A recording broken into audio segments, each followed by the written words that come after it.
तो चलिए दोस्तों, दिन भर की बड़ी खबरें, मुख्य समाचार, लेटेस्ट अपडेट आप तक पहुंचाते हैं। खबरों की तरफ बढ़ेंगे उससे पहले अगर आप लोगों ने अभी तक वीडियो को लाइक नहीं किया है तो एक प्यार भरा लाइक वीडियो को जरूर ही कीजिएगा। दोस्तों, पहली जो बड़ी खबर आ रही है बताते चले।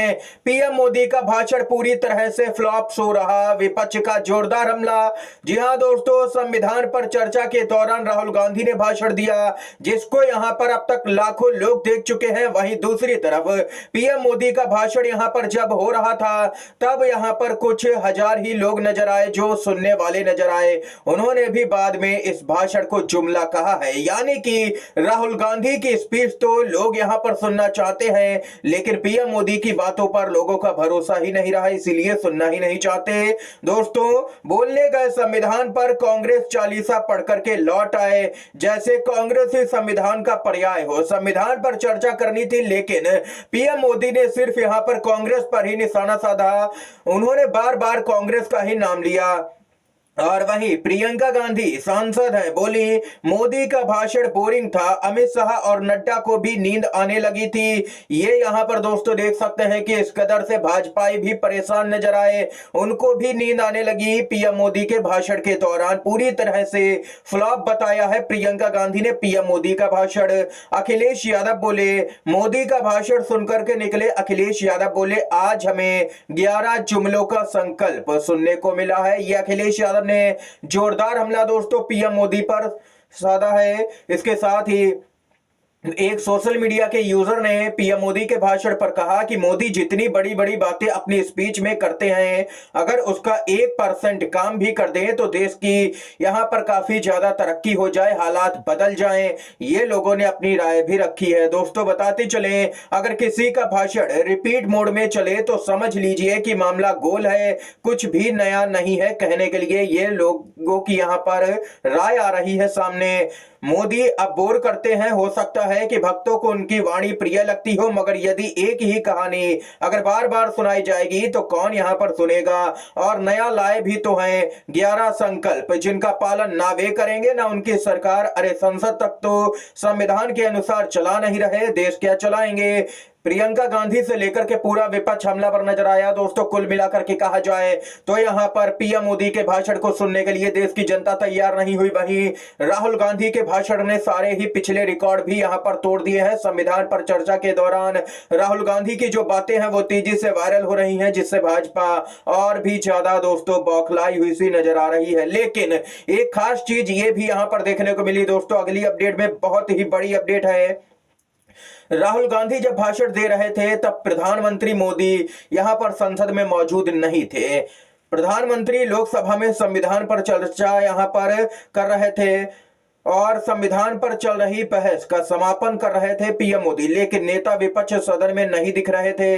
यह भी सही है कि जब नेता विपक्ष इस बहस में हिस्सा ले रहे थे तो प्रधानमंत्री भी सदन में नहीं दिखे। संसदीय लोकतंत्र में आपस में ये रूखापन दुखद है। दोस्तों, यहां पर कहा जाए, जब पिछली बार पीएम मोदी ने राहुल गांधी का सामना किया था उसके बाद से ही देखा जा रहा है कि पीएम मोदी राहुल गांधी का सामना करने के लिए ही तैयार नहीं है। राहुल गांधी का अब जब जब भी भाषण हो रहा है, स्पीच हो रही है संसद में, पीएम मोदी नजर ही नहीं आते हैं। और देख सकते हैं कि राहुल गांधी ने भी वैसा ही किया है पीएम मोदी के साथ में। कुछ देर तो राहुल गांधी मौजूद रहे लेकिन बाद में वे भी संसद से चले गए और पूरी तरह से फ्लॉप शो करार दिया है पीएम मोदी के भाषण को।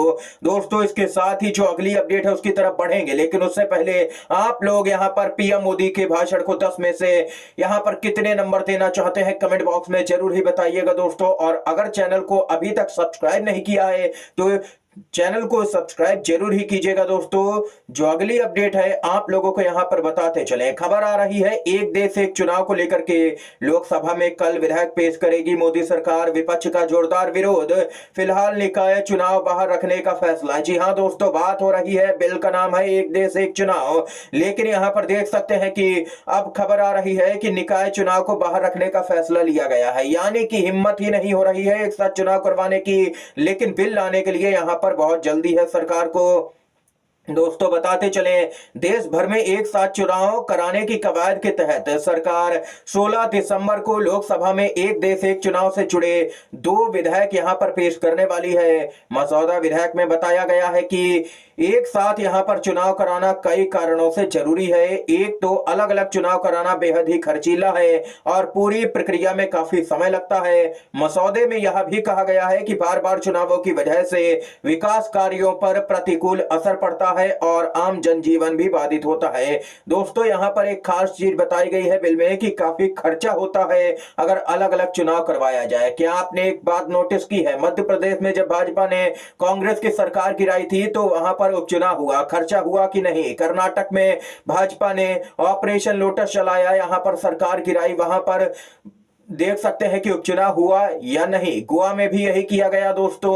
कई राज्यों के अंदर भाजपा यहां पर विधायकों को खरीदती है, वहां पर उपचुनाव होता है, ये जनता के टैक्स का पैसा होता है और वहां पर भाजपा सरकार बना लेती है और सत्ता का सुख भोगती है। दोस्तों इंडिया गठबंधन पूरे जोर शोर से, यहां पर 250 के करीबन सांसद हैं। इंडिया गठबंधन के जोरदार तरीके से विरोध होगा और इंडिया गठबंधन विरोध में है तो यह बिल पास हो पाना बहुत ही मुश्किल नजर आ रहा है, क्योंकि इसके लिए प्रचंड बहुमत की जरूरत होगी। जब तक इंडिया गठबंधन विरोध में है, इस बिल को यहां पर पास कराना मोदी सरकार के लिए मुश्किल भरा काम है दोस्तों।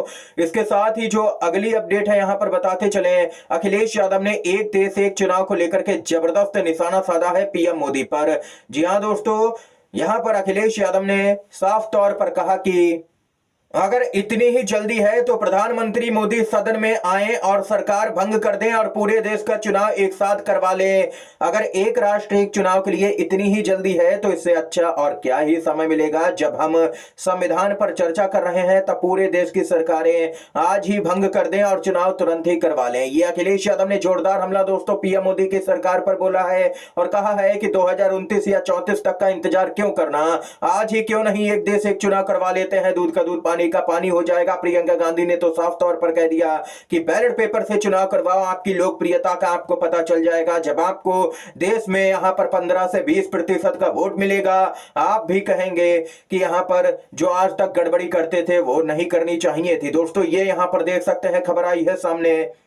इसके साथ ही अपडेट आ रही है, मीडिया रिपोर्टों के आधार पर कार्रवाई नहीं होगी, पहली बार अडानी रिश्वत मामले पर बोले अमित शाह। जी हां दोस्तों, अमित शाह यहां पर बोले हैं अडानी के मामले पर। केंद्रीय गृह मंत्री अमित शाह ने पहली बार अडानी रिश्वत मामले पर प्रतिक्रिया दी। उन्होंने कहा कि सरकार मीडिया रिपोर्टों के आधार पर कार्रवाई नहीं करती बल्कि दस्तावेजों के आधार पर कदम उठाएगी। उन्होंने कहा कि सरकार मीडिया रिपोर्ट्स पर नहीं चलती है, जब हमारे पास दस्तावेज आएंगे तब कार्रवाई की जाएगी।